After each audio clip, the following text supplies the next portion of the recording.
Kata Ibnu Qayyim, Allah perintahkan dalam ayat ini untuk memerangi musuh-musuh kaum muslimin, ini orang-orang kafir, dan memberitahu mereka bahwasanya pada peperangan terhadap mereka, pada jihad fisabilillah melawan orang-orang kafir, ada 6 faedah yang sudah kita sebutkan tadi. Berarti ikhwan fillah azakumullah, apa yang dihilangkan dengan jihad tadi? Apa yang disembuhkan? 2 perkara. Yushfi sudur qaum mukminin, menyembuhkan dada-dada kaum mukminin, dan menghilangkan kejengkelan yang ada di dalam hati. Wal ghaidu yu'limul qalb. Yang namanya ghaid, rasa marah, rasa jengkel, itu akan menyakitkan hati. Wa dawa'uhu fi shifai ghaidihi, dan obatnya adalah dengan sesuatu yang menghilangkan kejengkelannya.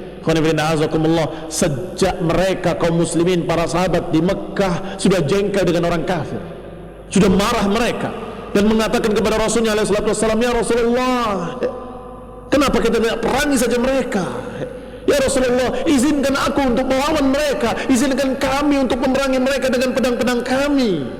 Tapi apa jawaban Rasulullah sallallahu alaihi wa ala alihi wasallam? Rasulullah menjawab dengan ayat yang turun ketika itu, belum diizinkan berperang. Dan Allah katakan, kufu aidiakum, tahan tangan-tangan kalian. Tahanlah tangan-tangan kalian, yakni jangan melawan. Kalian masih lemah, kalian masih sedikit, kalian masih begini, masih begitu. Malah diperintahkan oleh Allah hijrah, diizinkan untuk hijrah ke Madinah. Maka ketika mereka berbondong-bondong hijrah, sampai kemudian Rasulullah dan Abu Bakar pun hijrah ke Madinah, turun ayat dalam surat Muhammad sallallahu alaihi wa ala alihi wasallam yang membuat garis, menjelaskan garis yang jelas antara kaum mukminin dengan kaum kafirin, antara Rasulullah dan para sahabatnya dengan musyrikin. Allah katakan, alladzina kafaru wa saddu an sabilillahi adalla a'malahum. Kata Allah, mereka orang-orang kafir dan yang menghalangi dari jalan Allah, mereka adalah orang yang disesatkan oleh Allah. Adapun orang-orang yang beriman kepada Allah dan Rasulnya dan beriman kepada apa yang diturunkan kepada Muhammad, maka mereka lah orang-orang yang diberikan kabar gembira pada mereka sampai pada perintah Allah Subhanahu wa taala untuk memerangi mereka. Fa idza laqitum, maka jika kalian menemui mereka, orang-orang kafir itu, fadarbar riqab, maka saat ini diperintahkan oleh Allah, kalau kalian bertemu dengan orang-orang kafir, fadarbar riqab, maka penggalah leher-leher mereka, perangilah mereka. Ini awal pertama ayatul jihad adalah surat Muhammad SAW. Ketika hijrah sudah turun ayat itu, bahwa sekarang sudah ada garis. Mereka kufar, kalian mukminin. Mereka jalannya ke neraka, kalian jalannya ke surga. Mereka begini, kalian begini, berbeda. Disebutkan furqannya, perbedaan-perbedaannya. Maka kalau kalian bertemu mereka, maka perangilah mereka. Dan terus berturut-turut turun ayat Allah Subhanahu wa taala, perintah untuk perang, di antaranya kalimat qatiluhum yu'adzibhumullahu bi'aidikum. Maka ketika mereka berperang, mereka mendapatkan sekian faedah. Di antaranya sembuh kejengkelan mereka yang sejak waktu itu sudah mengatakan, ya Rasulullah, perangi saja mereka, lawan saja mereka. Jangan, kata Rasulullah, kufu aidiakum, tahan tangan-tangan kalian. Maka ketika diperintahkan jihad, sembuh hatinya, puas. Memuaskan kejengkelan itu banyak loh caranya. Tapi ada yang syar'i, ada yang tidak syar'i. Ada yang sesuai dengan sunnah, ada yang tidak sesuai dengan sunnah. Daripada perang jauh-jauh ke sana, ini kan ada tetangga saya orang kafir, sikat saja kan selesai. Itu bukan cara yang syar'i. Kenapa bukan cara yang syar'i? Orang-orang kafir dibagi. Ada kafir harbi, ada kafir dhimmi, ada kafir mu'ahad, ada kafir yang terikat janji, ada perempuan, ada anak-anak yang tidak boleh dibunuh. Memiliki aturan-aturan. Sehingga memuaskan hawa nafsu, kemarahan memang betul menyembuhkan. Tetapi yang namanya orang menyembuhkan harus dengan obat yang benar, dengan porsi yang tepat, dengan ukuran yang pas. Dosisnya harus pas, jangan dosisnya terlalu tinggi. Harusnya dia berjihad fisabilillah, dia menjadi teroris. Pokoknya saya puas, anak-anak mati, perempuan mati, orang yang dalam keadaan kafirnya bukan kafir harbi juga mati. Maka akibatnya apa? menyembuhkan dari satu sisi, bahkan sisi yang sempit hanya menyembuhkan dirinya sendiri, menyembuhkan rasa jengkelnya dirinya. Puas saya, cukup, mantap saya. Iya, tetapi dari sisi yang lebih luas, kamu justru merusak agama. Kenapa merusak agama? Karena gambaran Islam yang indah menjadi rusak gara-gara para teroris ini, gara-gara para pengacau GPK yang bertingkah mengatasnamakan Islam, mengatasnamakan jihad dengan cara yang salah, dengan dosis yang salah. Maka kata Allah, perangilah mereka dalam jihad fisabilillah.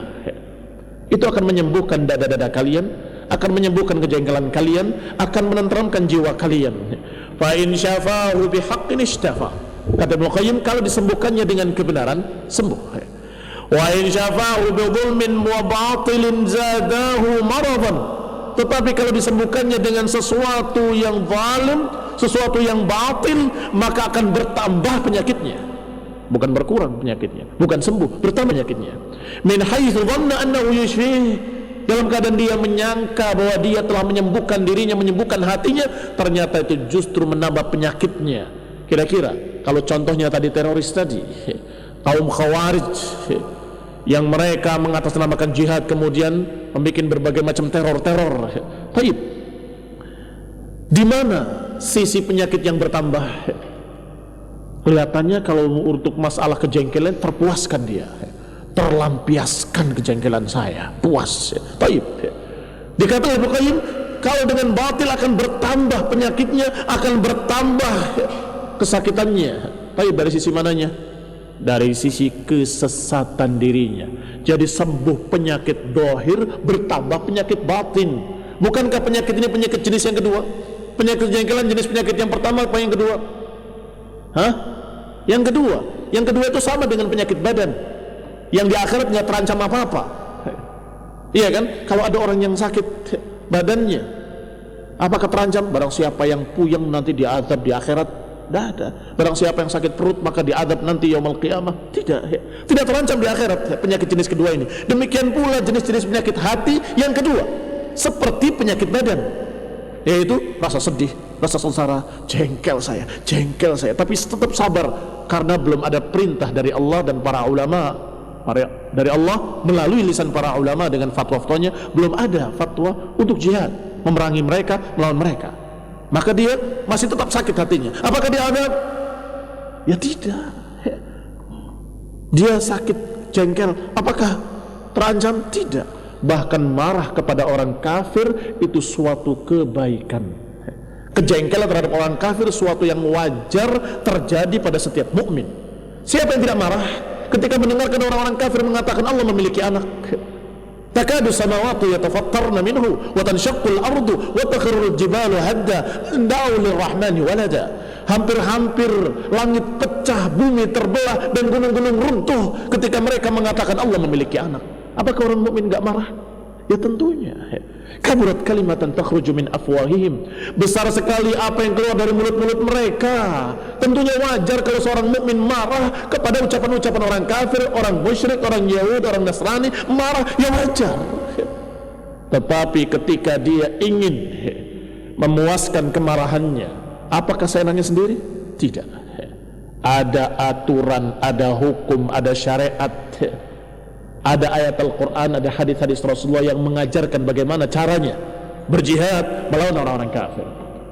Apa hukum-hukumnya? Apa garis-garisnya? Ikhwan fillah azakumullah. Maka idza syafa'u bihaqqin ishtafa. Kalau mengobatinya dengan sesuatu yang hak, begitu ada perintah jihad, begitu ada fatwa jihad dari para ulama, berangkat dia jihad fisabilillah. Maka terobati. Rasa jengkelnya tadi terobati, berkurang. Tetapi insyafa'u bidzulmin, tetapi kalau mengobatinya dengan kezaliman, zalim, orang punya janji kemudian dilanggar, zalim atau enggak zalim? Perjanjian suaka politik perlindungan, perjanjian untuk tidak saling mengganggu, perjanjian untuk hidup bersama tidak saling mengganggu, seperti Rasulullah dan para sahabatnya dengan Yahudi di Madinah. Ada Yahudi di Madinah, tapi ada perjanjian untuk saling tidak mengganggu. Apakah kalau kemudian diserang mereka, dibunuh mereka, apakah itu zalim atau tidak zalim? Zalim. Kalau tujuannya menyembuhkan dirimu sendiri, menyembuhkan rasa jengkelmu, maka itu terlalu besar dosisnya. Kamu menyembuhkan dirimu sendiri, tapi kamu merusak gambaran agama, merusak gambaran Islam, sehingga mereka melihat ternyata Islam itu gak kenal janji, ternyata Islam itu gak kenal aturan, ternyata Islam itu gak mengerti tentang masalah perjanjian-perjanjian dan amanah. Sampai mereka menyatakan dengan ucapan-ucapan yang tidak pantas kepada kaum muslimin dan Islam, disebabkan oleh orang-orang yang bodoh tadi. Dikatakan kalau dengan zalim, zadahu maradan, akan bertambah penyakitnya, yaitu penyakit penyimpangan. Min haitsu dhanna annahu yushfi, dalam keadaan dia mengira bahwa dia telah sembuh padahal tambah sakit. Fa in syafahu huwa kaman syafa marad al-'ishq bil fujuri bil ma'syuq. Berarti mereka samanya, miripnya seperti orang yang mengobati penyakit syahwatnya dengan bermaksiat. Dia dikuasai oleh penyakit syahwat yang tinggi, itu penyakit. Kemudian dia ingin menyembuhkannya dengan apa? Dengan maksiat, dengan berbuat dosa, dengan berbagai macam cara bermaksiat, sampai dengan zina, na'udzubillah, dengan liwat, dengan onani, dengan istimna. Apakah sembuh penyakitnya? Bukan sembuh, bukan sembuh, tetapi justru bertambah penyakitnya. Seperti orang yang minum air laut, air garam, begitu minum tambah haus, minum kembali tambah haus lagi, dan tidak akan pernah puas. Tetapi kata Rasulullah SAW, ya ma'syarasy syabab, man istata'a minkumul ba'ata falyatazawwaj. Wahai para pemuda, siapa yang sudah mampu menikah, menikahlah. Apa ini? Sama sesungguhnya seperti tadi, menyalurkan syahwat, mengobati syahwat tadi, tetapi dengan cara yang syar'i, yaitu dengan menikah. Diajarkan lagi oleh Rasulullah SAW penyembuhan lainnya. Fa innahu lahu wija, karena sungguhnya nikah itu akan menjadi karena menikah itu akan menjadi tamim bagi dia. Faman lam yastati' fa alaihi bis-shaum. Barang siapa yang tidak mampu, maka hendaklah dia berpuasa. Maka para tullabul ilm yang tersibukkan dengan belajar, berpuasa. Saya selalu tergoda masalah perempuan, saya ingin menikah, puasa. Puasa sampai ketika mampu, nanti mampu dalam artian bisa memberikan nafkah pada istri, baru menikah. Maka berpuasalah, kata Nabi, ini dua-duanya adalah cara bagaimana meredam dan menyembuhkan penyakit yang bergejolak dalam jiwa seorang pemuda. Kalau syafa maradal ishqi bil fujuri bil ma'syuq, kalau dia menyembuhkan penyakit isyiknya dengan fujur, dengan kemaksiatan-kemaksiatan, fa inna dzaka yazidu maradah, maka itu akan bertambah penyakitnya atau akan menambah penyakitnya. Wa yujib lahu amradan akhar, dan sungguh akan menambah berbagai macam penyakit-penyakit lain. Amradan ukhar as'ab min maradil ishq, akan muncul penyakit-penyakit lain yang lebih susah lagi, yang lebih sulit lagi disembuhkan. Wa kadzalikal gham wal ham wal hazan amradul qalb, demikian pula penyakit gundah gulana, penyakit kebingungan, penyakit kesedihan, itu juga penyakit-penyakit hati. Wa shifa'uha bi adadiha, dan penyembuhannya adalah dengan lawan-lawannya. Lawan-lawannya adalah farah, kegembiraan, surur, kebahagiaan. Fa in kana dzalika bihaqqin, kalau mencari kegembiraannya, kebahagiaannya dengan hak, maka sembuh. Ishtafal qalb wa sahha wa bari'a min maradih, akan sembuh dan terbebas dari penyakitnya kalau mencari kegembiraannya, mencari kesenangannya, kebahagiaannya dengan cara yang syar'i, dengan cara yang halal. Tetapi kalau dengan sesuatu yang haram, wa in kana bi batil, kalau dengan kebatilan-kebatilan, tawara dzalika wastatar, maka penyakit kesedihan tadi hanya sembunyi, tertutup dengan kegembiraan sesaat, tetapi tidak sembuh. Walam yazul, tidak hilang, tidak bergeser, tetap penyakitnya ada pada dirinya, ada pada hatinya. Hanya saat itu dia sedang gembira dengan batil tadi.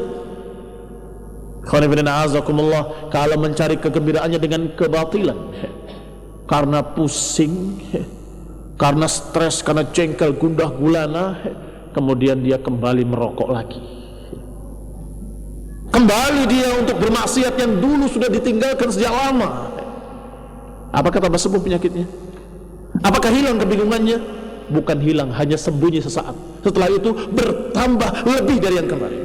Demikian pula ketika dia menyembuhkannya dengan sesuatu yang menggembirakan, katanya menghibur dirinya dengan tontonan-tontonan TV, dengan berbagai macam cerita-cerita khayal, cerita dusta, dengan kemaksiatan, melihat berbagai macam tingkah para perempuan. Menambah penyakit atau menembuhkan? Menambah penyakit. Apa yang kelihatannya sembuh bukan sembuh sama sekali, hanya istatara, tawara, mundur, tersembunyi ke belakang penyakitnya, tapi dia tetap ada dalam hatinya. Begitu selesai saat itu juga dia sakit seperti kemarin, ditambah lagi dengan sakit yang berikutnya, sakit yang akibat dia tonton tadi, penyakit. Apalagi yang ketika bingung, ketika kesusahan, ketika dia dalam keadaan gundah gulana, justru perginya ke berbagai macam bar-bar, diskotik-diskotik, hiburan-hiburan malam, lebih-lebih lagi. Na'udzubillah, bukan menyembuhkan tapi justru menambah penyakitnya. Kalaupun ketika dia di sana dia lupa dengan problemnya, dia lupa dengan kebingungan dan kesedihannya, sementara sesaat saat itu, begitu dia selesai, muncul kembali lebih dahsyat daripada yang pertama. Wa in kana bi batil tawara wastatar wa lam yazul, tidak hilang. Wa aqaba amradan hiya as'ab wa akhtar, justru akan membuat penyakit-penyakit yang lebih besar, lebih berbahaya. Wa kadzalikal jahl, demikian pula kebodohan. Kebodohan juga penyakit. Yu'limul qalb, akan menyakitkan hati. Faminan nasi man yudawihi bi'ulumin la tanfa, sebagian manusia karena merasa dirinya bodoh mengobatinya dengan ilmu-ilmu, tetapi ilmu-ilmu yang sama sekali tidak memberikan manfaat apapun, la dunya walal akhirah, tidak memberikan manfaat ilmu dunia ataupun ilmu akhirat. Wa ya'taqid annahu qad sahha min maradih, dan dia merasa yakin sudah sembuh dari penyakitnya. Saya sudah tidak bodoh lagi dan saya sudah mendapat gelar doktor honoris causa. Wa masya Allah, hebat sekali dalam nilai kumut, tapi dalam bidang filsafat. Apa faedahnya filsafat? Mantiq, man tamantiq faqad tazandaq, kata Imam Syafi'i. Barang siapa yang bermantik dia jadi zindiq. Apa faedahnya? Tidak ada faedahnya kecuali menambah kesesatan. Barang siapa yang mempelajari filsafat maka dia akan sesat. Barang siapa yang mempelajari mantik dia jadi zindiq. Apakah sudah sembuh dari kebodohannya? Belum. Dia masih jahil, masih bodoh, belum sembuh dengan ilmu tadi. Maunya mengobati kebodohannya dengan ilmu, akhirnya kuliah jurusan filsafat. La haula wala quwata illa billah. Tidak menyembuhkan dari kebodohannya sama sekali, tidak membawa apun perbandingan agama Islam dibandingkan dengan yang lain. Sungguh suatu penghinaan kalau mau membandingkan agama Islam dengan agama-agama lain, agama-agama yang bukan dari Allah, agama-agama yang bukan dari para rasul, agama-agama musyrikin, mau disamakan dengan tauhid. Dikatakan bahwa orang tadi merasa sudah sembuh dengan ilmu-ilmu tadi. Wa hiya fil haqiqa innama taziduhu maradan ila maradih. Ternyata pada hakikatnya dia bertambah penyakitnya di atas penyakitnya. Penyakit kebodohannya sekarang menjadi kuadrat. Iya kan? Orang yang bodoh tapi sadar dirinya bodoh, ini adalah bodoh yang ringan, bodoh yang sederhana. Ditanya bagaimana, dia akan jawab, saya tidak tahu, saya bodoh, saya nggak ngerti, saya belum pernah belajar agama. Masya Allah, dia sadar tentang kebodohannya sehingga dia tidak berani menjawab. Tetapi ketika dia sudah belajar dengan sesuatu yang tidak bermanfaat, menjadi doktor bidang filsafat, bayangkan, kira-kira kalau ditanya akan menjawab atau tidak menjawab? Ditanya tentang masalah-masalah, dia jawab. Dalam masalah ini dikatakan oleh Aristoteles, oleh Plato, dikatakan oleh ini, oleh itu. Tokoh-tokoh Yunani kafir merasa tahu merasa ngerti padahal dia masih jahil tentang agama, nggak mengerti apa itu din, apa itu Quran wa sunnah, nggak paham tafsirnya, nggak paham maknanya, nggak paham apa yang dikatakan oleh salaful ummah, oleh para ulama dari ahli sunnah, nggak paham, jahil. Tetapi dia merasa sudah alim, saya doktor, saya sudah belajar sekian tahun di Oxford, di luar negeri. Berapa biaya saya untuk belajar di sana? Saya alim, kamu jangan anggap remeh saya. Orang yang dalam keadaan bodoh tapi dia tidak sadar dirinya bodoh, ini lebih parah, lebih bahaya daripada bodoh yang pertama. Mana lebih ringan? Bodoh yang pertama tadi atau bodoh yang kedua? Bodoh yang pertama, satu bodohnya, bahwa dia tidak mengerti agama, titik. Sehingga dia setiap ditanya, saya nggak tahu, saya nggak tahu, saya nggak ngerti, saya belum belajar, saya belum tahu. Tetapi yang kedua, bodohnya dua. Bodohnya dia tidak mengerti agama dengan benar. Bodoh yang kedua, dia nggak sadar kalau dirinya bodoh. Bodohnya dua. Bodoh pertama, dia tidak mengerti agama dengan benar, ngertinya filsafat Yunani. Yang kedua, dia dalam keadaan tidak mengerti kalau dirinya jahil, selalu merasa dirinya alim. Orang yang demikian adalah orang yang bodoh kuadrat, memiliki kebodohan di atas kebodohan. Abu Jahlain, bukan hanya Abu Jahal tapi Abu Jahlain, pemilik dua kebodohan. Na'udzubillahi min Abi Jahlain. Kita berlindung kepada Allah Subhanahu wa taala dari kesesatan Abu Jahlain, pemilik dua kebodohan. Berarti bertambah atau tidak bertambah penyakitnya? Bertambah. Bertambah penyakitnya. Bodohnya menjadi rangkap sekarang, jadi kuadrat. Lakin ishtaghala al-qalb bima biha an idrakil alamil kamin fihi. Hanya saja orang tadi tersibukkan hatinya, tidak paham kalau dia memiliki penyakit tadi, karena dia tersibukkan dengan ilmu yang baru dia pelajari, yang dia merasa sudah dapat ilmu tadi. Dia tersibukkan dengan itu sehingga tidak sadar kalau dia adalah orang yang bodoh. Bisa babi jahlihi bil ulumin nafi'ah, karena dia tidak mengerti ilmu yang bermanfaat itu kayak apa, maka ilmu filsafat Yunani dia anggap sebagai ilmu yang akan bermanfaat. Allati hiya syartun fi sihhatihi wa bur'ihi. Padahal pengenalan terhadap ilmu yang benar dari Quran dan Sunnah, dengan pemahaman yang benar dari mereka orang-orang pertama yang dipuji oleh Allah dan Rasulnya dari para sahabat dan tabi'in, adalah syarat untuk sehatnya hati, syarat untuk terbebasnya hati dari kebodohan. Ini dia tidak tahu, karena tidak mengerti tentang apa yang bisa menyembuhkan, maka dikira ilmu-ilmu tadi akan menyembuhkan. Qala an-nabiy sallallahu alaihi wa ala alihi wasallam fil ladina aftau bil jahli. Nabi sallallahu alaihi wasallam berbicara, menyampaikan kepada orang yang berfatwa tapi dengan kebodohan. Ternyata dengan fatwanya, orang tadi yang meminta fatwa binasa, mati karena fatwanya. Dia memiliki luka yang parah di kepalanya dan dia junub.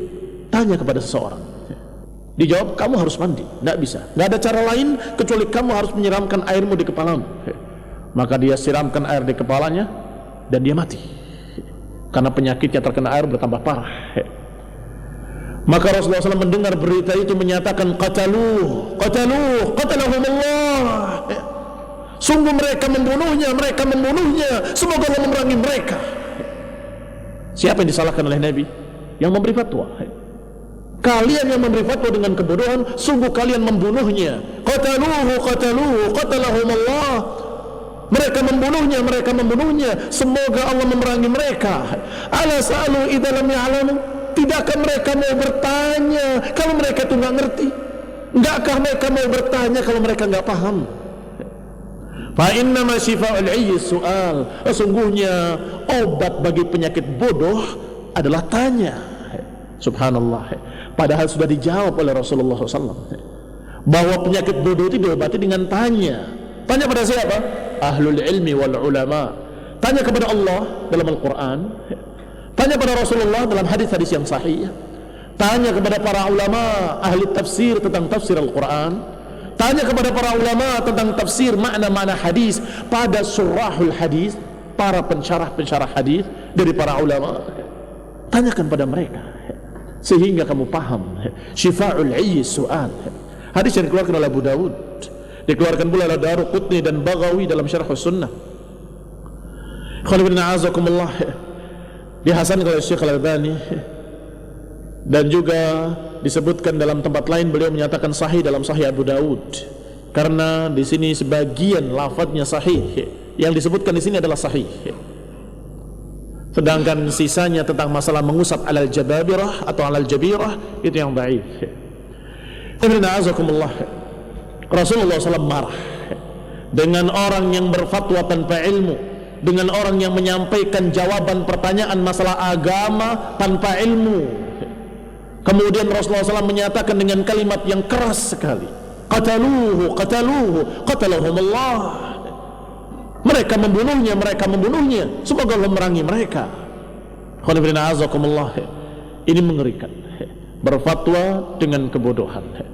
Kemudian diajarkan oleh Rasulullah SAW bahwa innama syifa'ul 'ayyi su'al, sesungguhnya penyembuhnya penyakit bodoh, obat dari penyakit ketidaktahuan adalah tanya. Faja'alal jahal maradan wa syifa'u su'alu ahlil ilm. Maka ditentukan atau disebutkan oleh Nabi bahwa yang namanya kebodohan sebagai penyakit, dan kemudian dikatakan obatnya adalah tanya kepada ahlul ilmi, para pembawa ilmu. Wa kadzalika syak fi syai', demikian pula keraguan. Keraguan terhadap sesuatu itu adalah penyakit. Yata'allam qalbuhu hatta yahsul lahul ilm wal yaqin. Orang yang memiliki keraguan, dia dalam keadaan sakit dan terus merasakan sakitnya saat itu juga di dunia sampai datang keyakinan. Ini ada dua, yakin dan keraguan.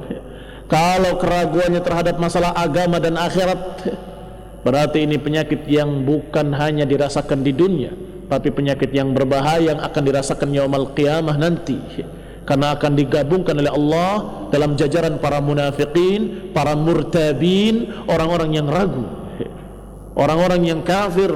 Karena keraguan terhadap agama adalah kekufuran. Tetapi kalau keraguan terhadap sesuatu dari perkara dunia ini, sakit atau tidak sakit? Saya mau menghubungi, tidak bisa. Menghubungi anaknya, tidak bisa. Katanya anak saya begini dan begitu. Dicari orang yang dari sana, tidak ada. Selalu gelisah. Sakit atau tidak sakit? Sakit. Tapi ini bukan jenis yang pertama, tapi ini jenis yang kedua. Bisa diobati. Rasakannya atau rasanya di dunia sudah terasa, dan tidak ada ancaman di akhirat nanti, karena ini jenis penyakit-penyakit badan. Tetapi dia akan mencari keyakinan itu dengan berbagai macam cara. Bisa datang sendiri ke tempatnya, sampai dia lihat sendiri anaknya, alhamdulillah, ternyata anak saya nggak apa-apa. Sembuh atau tidak sembuh? Sembuh. Itu penyakit. Dia terus akan mencari bagaimana supaya yakin, dan ketika yakin, oh selesai, dia akan merasa hatinya lapang. Akan ternyata hati yang tadinya sempit jadi lapang, yang tadinya panas jadi dingin. Oleh karena itulah dalam bahasa Arab, orang yang tadinya ragu kemudian yakin, disebutkan dalam bahasa Arab falija qalbuh, sudah menjadi es hatinya. Atau disebutkan pula dengan kalimat hasalalahu bardal aish, bardal yaqin, dia mendapatkan sejuknya keyakinan. Bardal yakin, dinginnya keyakinan. Wa huwa kadzalika yadhiqu bil jahli wad dalal. Maka kalau dalam masalah dunia demikian keadaannya, demikian pula kalau kita masalahnya masalah din, lebih mengerikan lagi kalau ragu terhadap agama. Penyakit itu di dunia sudah merupakan penyakit yang terasa, di akhirat nanti juga terancam dengan ancaman-ancaman. Maka orang yang terkena penyakit ragu ini harus berobat dan harus berupaya untuk mencari sesuatu yang meyakinkan dirinya.